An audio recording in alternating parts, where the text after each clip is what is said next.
Commander Zorlok, official report to the Xylos High Command. Subject, Planet Earth, or, as I'm calling it, the Human War School. My cloaked observation ship has settled into a nice, stable orbit above their main training ground, a place they call West Point.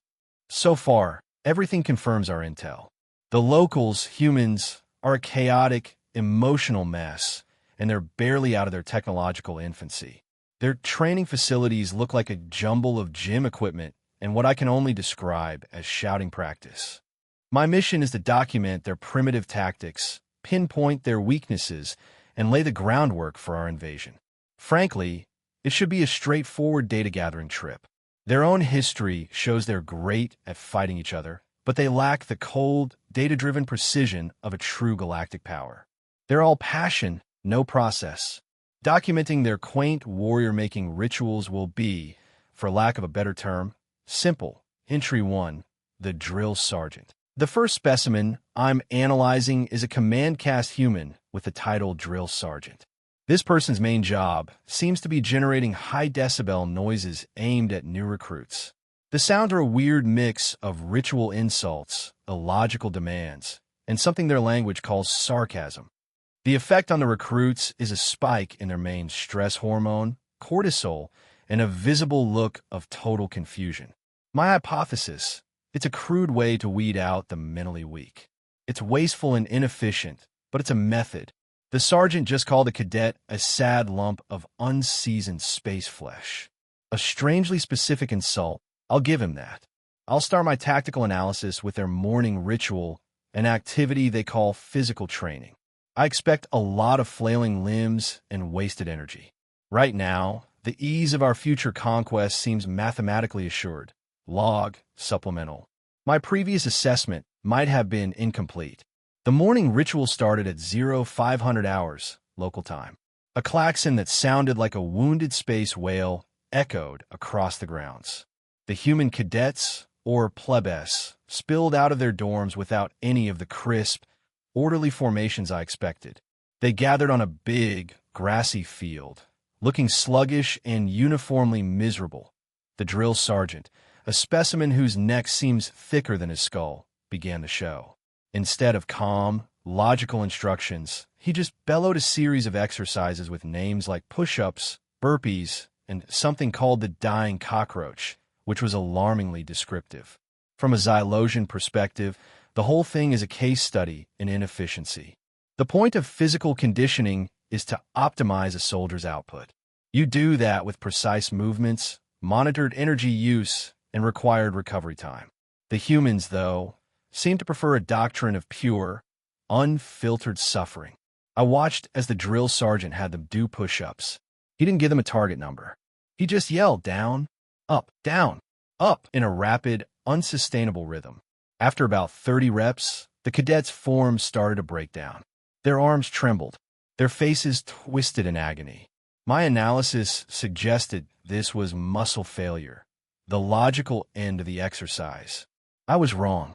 The sergeant walked over to a male cadet whose arms had given out, letting his chest fall to the damp grass. "Is the ground comfortable, cadet?" he roared, his voice loud enough to disrupt local bird migration. "Are we taking a nap? Did your mother tuck you in and read you a story about how you're special?" The cadet, with a surge of what I can only call hormonally fueled spite, pushed himself back up. It was biomechanically impossible.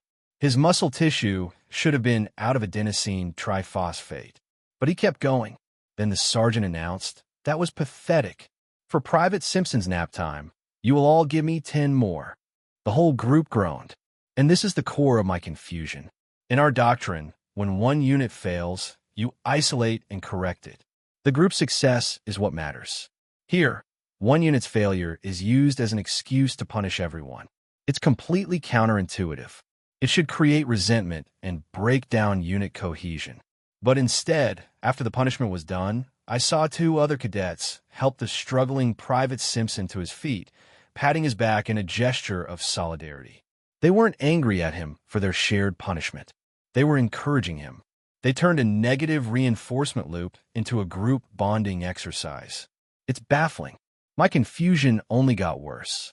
The next exercise was running. Again, No logical distance was set. The sergeant just pointed at a faraway hill and yelled, "To the tree and back.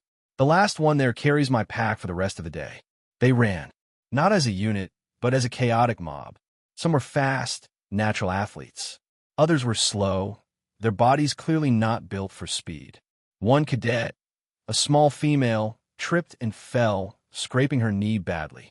According to any rational military doctrine, she was now a liability. A wounded soldier slows the unit and needs a medic. She should have stopped. That's not what happened. The cadet right behind her, a large male who'd been near the front, stopped. He gave up his own attempt to win the race, went back to her, and helped her up. Then he ran beside her, matching her slower pace, shouting words of encouragement. He willingly sacrificed his own performance, ensuring he'd finish near the back, just to help a struggling comrade. This makes zero sense from a competitive view. The exercise was a race, an individual contest. Yet, they acted like a single organism. I have to amend my report. This shouting practice isn't just for intimidation. It's a tool for emotional manipulation, forging bonds through shared hardship. The physical training isn't just about building muscle. It's about breaking down the individual ego and rebuilding it as part of group identity. They're not training soldiers. They're building a pack. And that pack is disturbingly resilient. My initial confidence in a simple conquest has been revised from 98.7% to a more conservative 84.2%. I need to observe more. It's taken me 3 full planetary rotations to process my first observation. My logic circuits are still trying to build a coherent model for human training psychology. It's proving difficult. Today, I watched an exercise they call the obstacle course. The name is deceptively simple.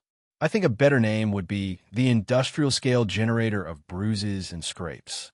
The course is a 2-kilometer path of wooden walls, mud pits, rope nets, and narrow tunnels. The stated goal is to finish as fast as possible. Simple enough, but the execution is, again, soaked in a logic that is profoundly alien. The first obstacle was a 3-meter wooden wall. My scanners show the average human cadet can jump about 0.6 meters. So, the wall is impossible for one person to climb. This, I figured, must be a problem-solving test. Maybe they're supposed to find a tool or a weak point in the wall. A group of 4 cadets ran up to it. They didn't look for tools. They didn't analyze the structure. Instead, 2 of them locked their hands together into a platform. A 3rd cadet stepped into their hands and was launched upward, scrambling over the top. The 4th did the same. Then, the 2 on top reached down and pulled the other 2 up. The whole thing took less than 30 seconds. It was a fluid, dynamic, and completely uninstructed act of spontaneous teamwork. No discussion, no assigned roles. They just saw the problem and became the solution, their bodies becoming parts of a single climbing machine. The next obstacle was even more confusing. A shallow pit of thick, cold mud with wires strung just half a meter above it. The cadets had to crawl on their bellies through the mud without touching the wires. My analysis noted several problems. Crawling through mud burns a lot of calories and has no real combat use in an age of ranged weapons. It's also, from a hygiene perspective, an abomination. But they crawled, and not with grim determination, but with laughter. One cadet lost his helmet in the mud, and his friends howled with amusement. Another came out the other side, his face caked in muck, and let out a primitive roar, which just made them laugh harder. They're taking a miserable, degrading task and actively turning it into fun. It's a psychological defense mechanism of terrifying effectiveness. If they can find joy in crawling through filth under pressure, what psychological tactics could we possibly use on them? Our shock and awe doctrine sort of depends on the target not enjoying the experience. But the final obstacle is what forced me to recalibrate my threat assessment entirely. It was a complex web of ropes and platforms over a pool of water called the Weaver. Cadets had to get from one side to the other without falling. It takes incredible upper body strength and balance. I saw one cadet, the same small female who fell during the run, struggling halfway across. Her arms were shaking with fatigue. She paused, hanging over the water. She was going to fail. And then, something happened that defied all tactical logic. The cadet behind her, instead of passing her to get a better time, stopped. He wedged himself in the ropes to create a stable anchor. "Just a little further," he said, his voice calm. "Breathe. Get your grip. You've got this." On the other side, a cadet who had already finished started yelling encouragement. "Come on, Miller. Don't you dare quit. Think about that terrible coffee they serve for breakfast. You want to miss that." Soon, a whole chorus of voices joined in. Cadets waiting their turn, cadets who were done, even a drill sergeant. They all focused their collective will on this one struggling individual. They weren't competing against each other anymore. They were competing against the obstacle. The individual's success had become the group's mission. Fueled by this bizarre, audible motivation, the female cadet, Miller, found a new burst of energy. She pulled herself through the last section and collapsed on the platform, exhausted but successful. The other cadets cheered. They celebrated her victory like it was their own. I've spent the last hour running simulations. No Xylosian military model can account for this. We operate on individual excellence. The weak are culled, the strong are promoted. Our strength is in the quality of our individual warriors. We don't stop to help the failing. It's inefficient. The humans, though, seem to draw strength from their weakest members. They don't get rid of them. They reinforce them. They lift them up together. Their strength isn't in the individual, but in the resilience of the group. This is a terrifying thought. We can target their best warriors, their leaders. But how do you defeat an army that, when one of them is about to fall, redirects its entire focus to stopping that fall? How do you break a chain that actively repairs its own weakest links? My invasion feasibility estimate has plummeted.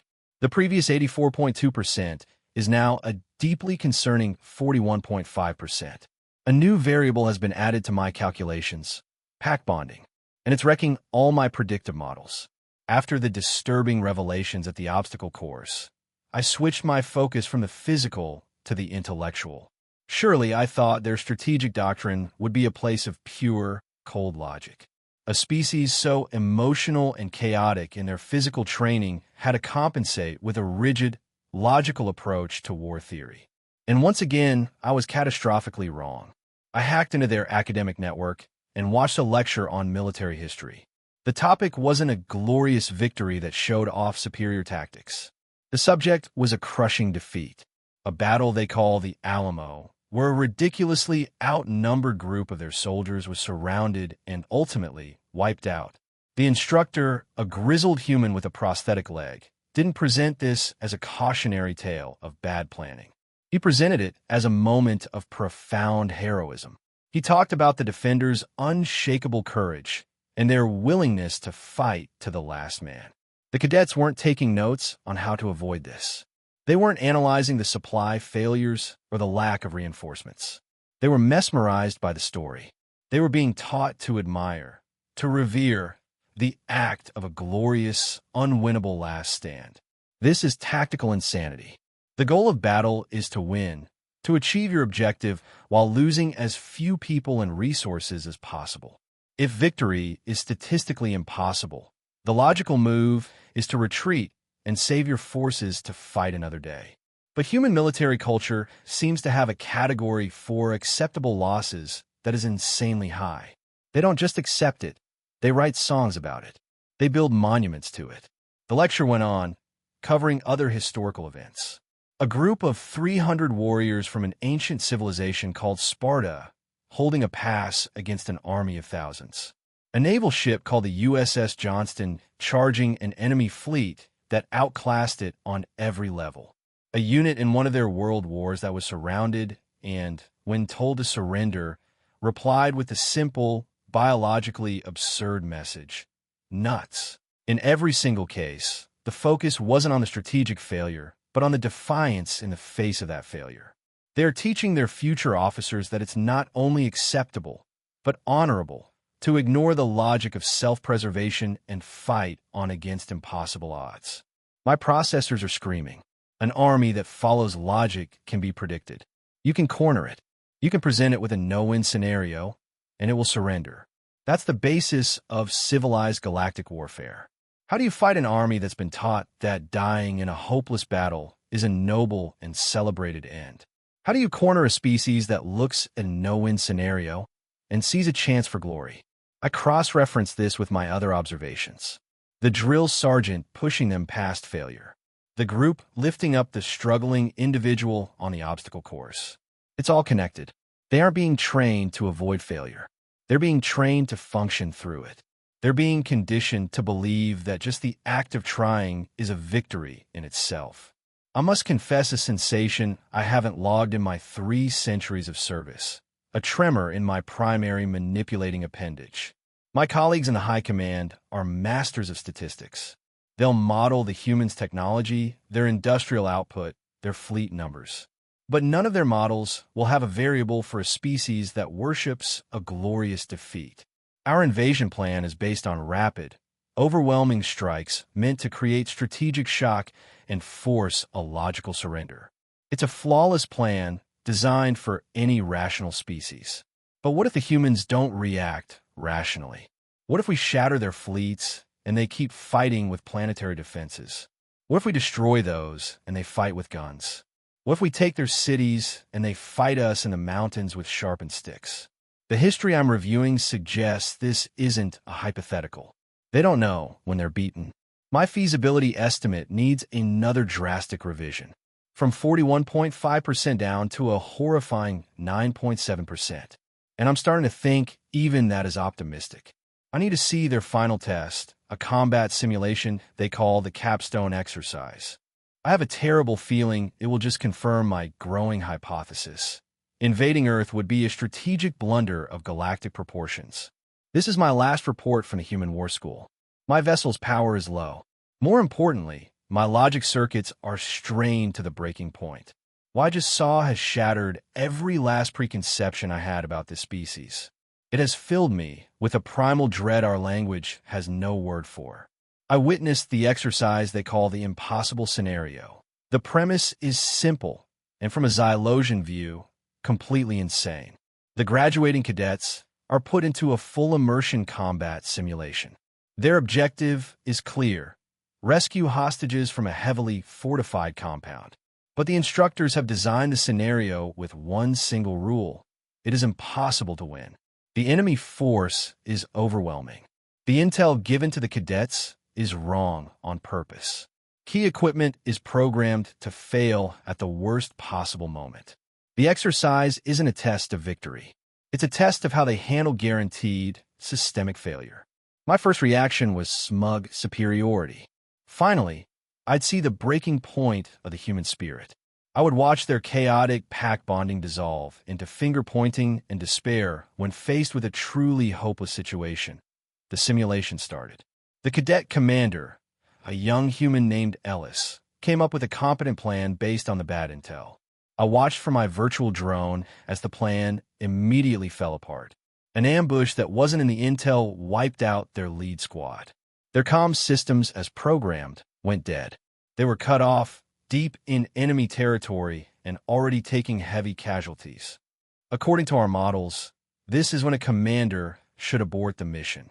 Commander Ellis did not abort. Instead, he did something I didn't expect. He gathered his remaining squad leaders. "All right," he said, "command is deaf and the plan is garbage. Improvise." What followed wasn't a structured military operation. It was a symphony of pure, unfiltered chaos. One squad, supposed to create a diversion, didn't use their explosives. They hacked the compound's PA system and started blasting what my archives identify as death metal music, mixed with recordings of a human baby laughing. A combination so jarring it caused simulated enemy guards to abandon their posts in sheer confusion. Another squad, needing to breach a wall, found their breaching charges had failed. Did they give up? No. They found the compound's sewage pipe, a disgusting, unsanitary tube, and used it to get inside. They waded through literal filth to continue their mission. When they emerged inside the perimeter, covered in grime, they were laughing. Laughing. The most terrifying moment came when Commander Ellis's own squad got pinned down by a heavy machine gun turret. They were trapped. The objective was lost. This was the end. Ellis looked at his squad. He looked at the turret. Then he looked at a heavy cargo truck parked nearby. His second-in-command saw the look. A flash of horrified understanding crossed her face, followed by a wide, predatory grin. "You're not serious," she said, her tone making it clear she hoped he was. "Get the hostages clear," Ellis ordered. "I'll be your distraction." He didn't retreat. He didn't surrender. He commandeered the cargo truck, aimed it at the turret, slammed a brick on the accelerator, and jumped out at the last second as the multi-ton vehicle smashed into the gun emplacement in a massive, fiery explosion. He solved an unbeatable tactical problem by turning a piece of industrial equipment into a dumbfire missile. He improvised. They failed to rescue all the hostages. They took over 80% casualties. By every metric, they were utterly defeated. When the simulation ended and the lights came up, the instructors entered the room.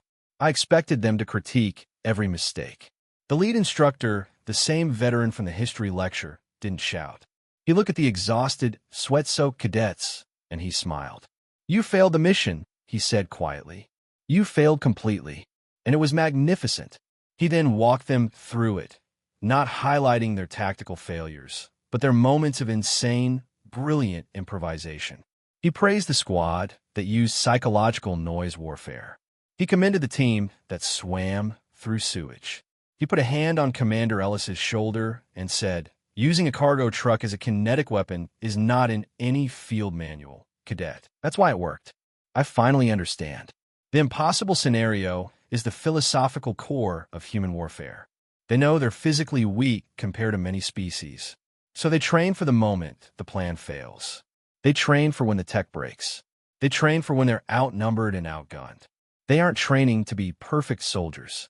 They're training to be the most dangerous, unpredictable, and resilient force in the galaxy after everything has gone wrong. They don't just endure chaos. They cultivate it. They weaponize it. My analysis is done. The numbers, the probabilities, our carefully built models, they're all meaningless. They assume we'll be fighting a predictable, logical enemy. We will not be. Final report to the Xylos High Command. Subject: Invasion of Planet Earth. My recommendation is simple, unequivocal, and I cannot overstate my urgency. Cancel the invasion. Cancel it now. Delete it from the archives. Erase the star charts. Forget this planet's coordinates. If you can, delete the very concept of Earth from our collective memory. My first thought was that this species was primitive. I now see they're the most dangerously advanced civilization I've ever encountered. Not in technology, but in spirit. Their strength isn't in their ships or weapons. It's in their laughter in the face of misery, their celebration of glorious failure, their terrifying ability to turn a hopeless situation into a showcase for stubborn, insane, brilliant defiance. We can't break them. We can't outsuffer them. We can't present them with a scenario they haven't already, in some way, embraced. If we invade, we won't face an army. We'll face a planet-wide bar fight.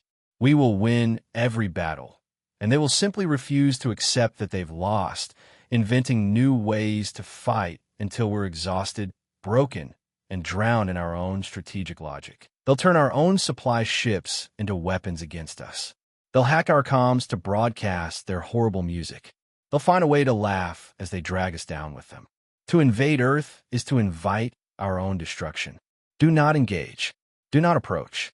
Do not, under any circumstances, provoke the creatures they call humans. They aren't the warriors we thought they were. There's something far, far worse. Commander Zorlok, signing off. I'm setting a course for the deepest, quietest nebula I can find. I think I'll need a few decades of silent meditation and a change of undergarments.